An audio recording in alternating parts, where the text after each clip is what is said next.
UAE نے اچانک ہم سے پیسے مانگ لیے ہیں یا اس کا کوئی اور بیرونی دباؤ ہو سکتا ہے UAE کے اوپر کہ پاکستان سے پیسے واپس لیے جائیں؟ پہلی بات تو یہ ہے کہ I think as a Pakistani I feel bad. ان لوگوں سے پیسہ لینا ہی نہیں چاہیے. وہ 1 ارب روپے آپ اپنا کم کریں, گاڑیاں کم کریں, اپنی AC بند کر دیں اپنے گورنمنٹ کی. ایک پوائنٹ اور ہے کہ اگر ہم پیسے ان کو واپس دیتے ہیں تو ہمارے تقریباً 20 لاکھ کے قریب ہمارے جو لوگ وہاں پہ کام کر رہے ہیں ان کا فیوچر کیا دیکھ رہے ہیں آپ؟ دیکھیے نا, اسی لیے میں کہہ رہا تھا کہ بہت نازک ہے. تو پیسہ اگر مانگا ہے تو اس میں ہمیں نہ ان کو برا بھلا کہنا چاہیے, ایون میڈیا کے اندر بھی ہمیں بڑے آرام کے ساتھ ان کے پیسے واپس کر دینے چاہیے. اثر آ رہی ہے اس حد تک تو ٹھیک ہے. دوسرا, جو اکنامک فرنٹ پہ ہماری حکومت ہمیشہ بہت جلدی میں ہوتی ہے کوئی بھی چیز کرنے میں. اگر آپ کو یاد ہو 1 سال پہلے ہم نے امریکی صدر ٹرمپ کے لیے نوبل پرائز انعام کر دی, سپورٹ کر دی تھی. ہم نے پرپوز کیا تھا کوئی پرائز, پیس پرائز دیا جائے. تو اب ہمیں دیکھنا ضروری ہے کہ ٹرمپ صاحب ڈیزرو کرتے کہ نہیں کرتے تھے. وہ بھی ہمارا جلدی کا فیصلہ تھا. ابھی دوسرا مرحلہ آ گیا, پیٹرول کی قیمتوں بڑھانا یا نہ بڑھانا. اس پہ یقین کیجیے بطول اتنی ہمیں جو شرمناک ہمارا جو انڈرسٹینڈنگ تھی, جو ماحول تھا, جو گفتگو تھی, اس میں اس چیز کی فکر نہیں تھی ہم نے پیٹرول کی قیمت بڑھانی ہے یا نہیں بڑھانی. یہ طے تھا پیٹرول کی قیمت بڑھا دیں.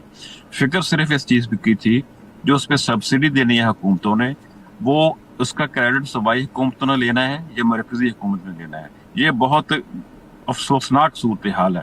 صوبوں نے پوری کوشش کی جس میں کامیاب بھی ہوئے کہ پیٹرول بڑھا دو, اس پہ سبسڈی دیں گے, اس کا کریڈٹ ہم کو ملے گا.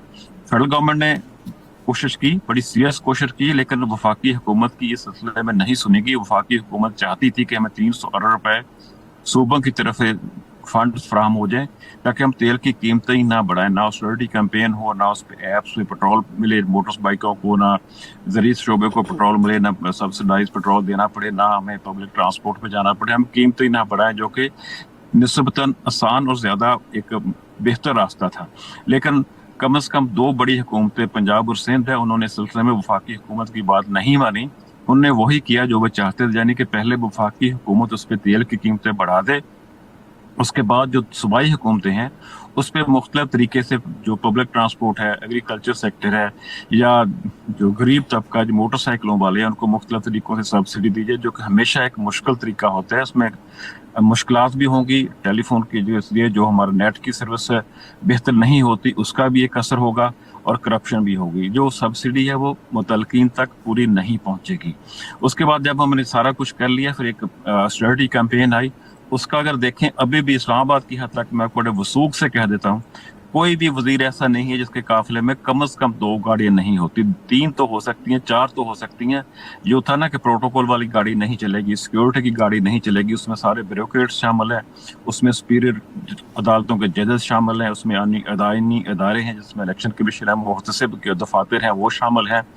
سب کے ساتھ پروٹوکول کی گاڑیاں چلتی ہیں, سیاستدان کے ساتھ تو چلتی ہی چلتی ہیں. تو یہ ہم نے نہیں روکا. دوسرا یہ آپ کا سوال تھا کہ کس حد تک یہ کیمپین کامیاب رہی, کس حد تک نہیں رہی.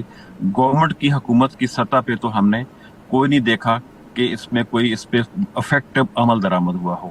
ہم نے اچھا ملکم صاحب, میں چاہتی ہوں کہ آپ ایک یہ آرگیومنٹ لے لیں. I was talking to information minister 2 دن پہلے, کچھ اور صحافی بھی ان سے بات کر رہے تھے, تو انہوں نے یہ کہا, اور ان کے کچھ کولیگز بھی, رانا سکندر بھی اس وقت بات کر رہے تھے, انہوں نے کہا جی بیسکلی ہم ایک غریب ملک ہیں, ہم لوگ یہی کر سکتے ہیں, we have to live with this, اور یہی ہماری اسٹریٹجی. ہم نے 129 بلین ڈسپرس کر کے دیکھ لیا, عوام پہ اس کا امپیکٹ نہیں آیا. ہم نے سبسڈیز کر کے دیکھ لی, عوام پہ اس کا امپیکٹ نہیں آیا. تو دس از ہاؤ اٹ از. تو یہ آپ کو یہ سمجھ آتی ہے بات؟ آپ اگر ہم غریب ملک ہیں جو کہتے ہیں, ہم ان کی بات ایک لمحے کے لیے مان لیتے ہیں. آپ دیکھیں کس ملک کے وزیر ہمارے روز پڑوس میں دیکھیں 4-4 ہزار CC کی گاڑیاں استعمال کرتے ہیں. کون سا وزیر ہے جس کے پاس لینڈ کروزر نہیں ہے؟ کون سا وزیر ہے جس کے گھر جا کے دیکھ لیں, یقین کیجیے منسٹرز کالونی کے گھر کی رینوویشن پہ 2-3 کروڑ روپے صرف رینوویشن پہ صرف ہوتا ہے. ان کے جا کے دفاتر دیکھ لیں, ان کے للے تللے دیکھ لیں, کیا یہ غریبوں والے ہیں؟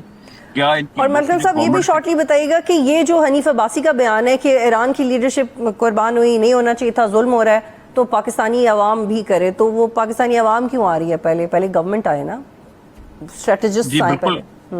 जी बिल्कुल, मैं आज आपकी बात की तायद करता हूँ। वही बात मैं उससे कंटिन्यू करूंगा, क्या हुकूमती लोगों का जो रहने सहने का जय हिंद। स्वागत है दोस्तों आपका हमारे चैनल पर एक और लेटेस्ट वीडियो में।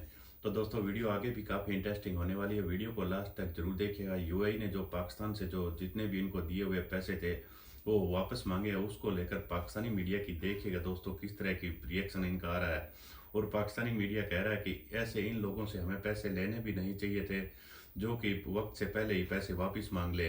तो दोस्तों अब जिन्होंने पैसे दिए उनको लेकर पाकिस्तानी मीडिया इस तरह की एक तरफ जहाँ हेकड़ी दिखाने की कोशिश कर रहा है, वहीं आपने देखा होगा कि पाकिस्तानी मीडिया किस तरह से खुद कह रहा है कि उसी डोनाल्ड ट्रंप को ऑपरेशन सिंदूर के टाइम इन्होंने कहा था कि नोबेल पीस प्राइज इनको मिलना चाहिए। लेकिन आज जो कुछ डोनाल्ड ट्रंप आपको पता ही है दोस्तों अरब देशों में और ईरान में जो कुछ कर रहे हैं उसको लेकर पाकिस्तानी मीडिया अब जितने भी पाकिस्तान में जो इमरान खान की पैरवी करने वाले लोग हैं वो उस दोस्तों नोबेल पीस प्राइज वाली बात को लेकर काफ़ी मजाक भी उड़ा रहे हैं। और जो यूएई ने इनसे पैसे मांगे हैं उनको लेकर देखिए पाकिस्तानी मीडिया क्या रिएक्शन आ रहा है। चलिए हम आपको इस वीडियो में दिखाते हैं। वीडियो को लाइक जरूर कर दीजिएगा, हमारे चैनल को भी सब्सक्राइब कर लीजिएगा। चलिए करते हैं वीडियो स्टार्ट। चलती है वो महंगी प्रोडक्शन नहीं साहब, हम इस पे कम्पीट कर सकेंगे। पाकिस्तान पे जो असरात हैं इस पे भी बात अभी दोबारा फिर करेंगे। मैं बलोच साहब आपकी तरफ आऊँगा। ये यूएई ने पाकिस्तान से $3.5 अरब जो उन्होंने हमारे पास यहाँ पे रखे हुए थे वो उन्होंने वापस मांग लिए हैं। हमें तो यही पता था कि वो दोस्त ममालिक हैं और उन्होंने पाकिस्तान को सपोर्ट करने के लिए पैसे यहाँ पे रखे थे हमारे बैंकों में, लेकिन अब पता चला है कि वो हमें इंटरेस्ट पे दिए गए थे 6% पे। तो एक तो ये बताइए कि क्या हमारी कोई डिप्लोमेटिक इसके अंदर कोई कमी कुताही आई है कि यूएई ने अचानक हमसे पैसे मांग लिए हैं, या इसका कोई और बैरूनी दबाव हो सकता है यूएई के ऊपर कि पाकिस्तान से पैसे वापस लिए जाए? नहीं, मेरा ख्याल है ये ना हमारी कोई डिप्लोमेटिक इसमें कोई लफ्जिश है ना ही कोई और है इसमें। Basically I think let's be very Frank कि यूएई गुज़श्ता कुछ सालों से तकरीबन 5 साल से under the influence of Israel and under the influence of India रहा है। आई थिंक बात हमें बेबाक तरीके से करनी पड़ेगी, ये बड़ी बात है। उनका इन्फ्लुएंस बढ़ गया है, न सिर्फ कि वहाँ की प्रेजेंस जो इंडियन और इजरायली, माइंड यू ये बड़ी इंपॉर्टेंट बात जो बताने चला हूँ मैं, कहते हैं कि किसी गिवन टाइम में इजराइल के बाद अगर कहीं ज्यादा इजरायली आपको मिलते थे तो वो यूएई के अंदर थे। Exactly, I mean it is mind boggling. तो उससे एक तो ये सेकेंड कि देयर इज जाहिर है जो बाकी जीसीसी कंट्रीज हैं, सऊदी अरब खासतौर पे जो हमारे साथ डिफेंस पैक्ट में है, उसकी बड़ी सोफिस्टिकेटेड डिप्लोमेसी है डिस्पाइट द फैक्ट के प्रोवोकेशन है, ये बात माननी पड़ेगी। If you were sitting in Saudi Arab in Riyadh, अगर आपके पास रॉकेट आ रहे हैं चाहे किसी भी नियत से आ रहे हैं, रॉकेट तो है, बंदे तो मारेंगे, बिल्डिंग तो गिरेंगी उससे ना, लेकिन उसके बावजूद बड़ी बुर्दबारी का उन्होंने जो है वो दिया है सबूत। लेकिन उसके बरक्स यूएई ने बड़ा साफ बड़ा खुल के कहा है कि जी हम तो अमेरिका के साथ हैं, अमेरिका के इवन जो ग्राउंड ऑपरेशन है उसमें जो है वो हेल्प कर सकते हैं। और जो मैंने इशारा दिया आपने पहली आपके कमेंट्स में कि मुझे यही खतरा है कि वो जो ग्राउंड अगर लॉन्च होता है operation, probably launching pad would be somewhere there around UAE coast, क्योंकि वो स्मॉल टॉम और बिग टॉम जो है वो यूएई और ईरान के दरमियान है कहीं पे और वहां से एक्सेसिबल है।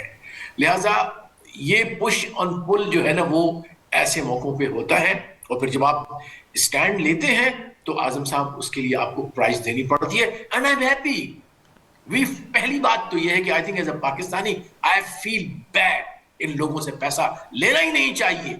वो 1 अरब रुपया आप अपना कम करें, गाड़ियां कम करें, अपनी एसी बंद कर दें अपने गवर्नमेंट की, आपके अपने डाले कम करें जो आपके पीछे पीछे भागते रहते हैं फॉर नथिंग।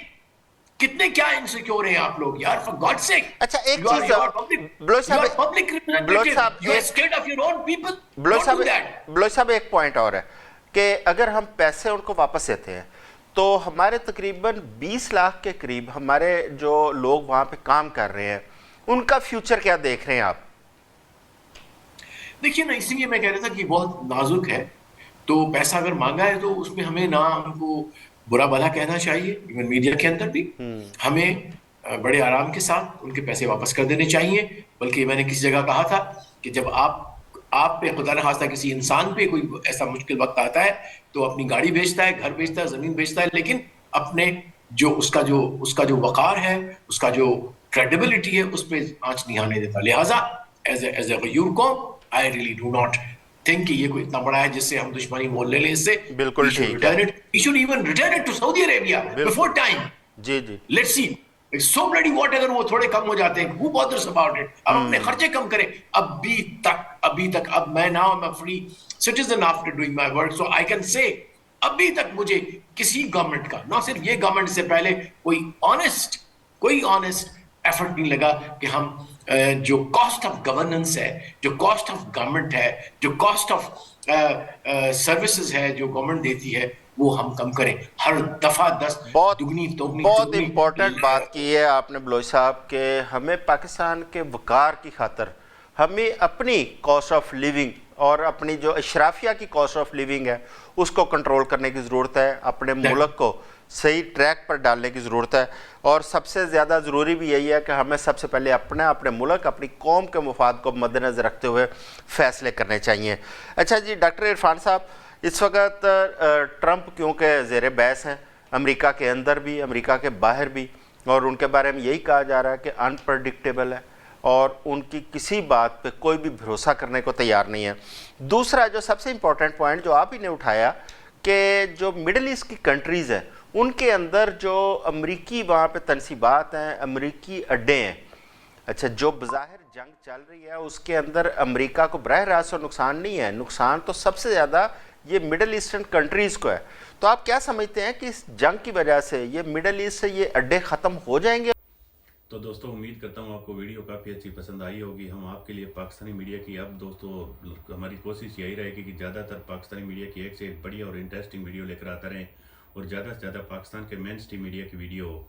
अभी आपने देखा होगा दोस्तों जो कुछ ईरान में अमेरिका और इजराइल दोनों मिलकर कर रहे हैं उसको लेकर पाकिस्तान अब बीच बचाव करने की कोशिश तो कर रहा था, लेकिन ट्रंप ने इनकी एक भी ना चलने दी। और जो 45 दिनों का पाकिस्तानी इस वॉर के लिए टाइम मांग रहा था कि 45 दिनों के लिए किसी भी तरीके से वॉर में ब्रेक लगा दीजिएगा आप और उसके बाद कोई ना कोई शायद फैसला हो जाएगा, नहीं बाद में जो कुछ करना है वो कर लीजिए, लेकिन ऐसा कुछ भी नहीं हुआ।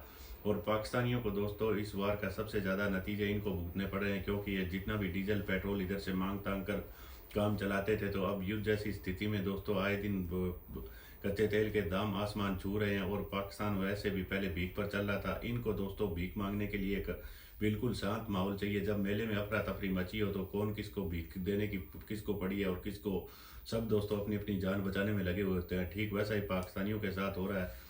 अब आगे आने वाले दिनों में पाकिस्तान की हालात दोस्तों और भी नाजुक देखने को मिलेगी। आपने देखा होगा जितने भी इनके गवर्नमेंट में लोग हैं उन्होंने बड़ी बड़ी गाड़ियों रखते थे उनको भी बंद कर दिया है, और PSL में जो लोग आ रहे थे उनको भी नहीं PSL में देखने के लिए घुसने दिया। तो आगे आने वाले दिनों में दोस्तों अब डीजल पेट्रोल के रेट भी बढ़ा दिए हैं, तो पाकिस्तान में इसको लेकर काफ़ी दोस्तों लोगों में हलचल देखने को मिलेगी। और हम आपके लिए जो पेट्रोल डीजल के बाद दोस्तों जिस तरह पाकिस्तान में महंगाई आसमान छू रही है उस पर भी पाकिस्तान के लोगों की बढ़िया से बढ़िया मज़ेदार रिएक्शन वाली वीडियो लेकर आते रहेंगे। प्लीज़ आप हमारा चैनल ज़रूर सब्सक्राइब कर लीजिएगा। मिलते हैं एक और नए वीडियो में, तब तक जय हिंद, वंदे मातरम।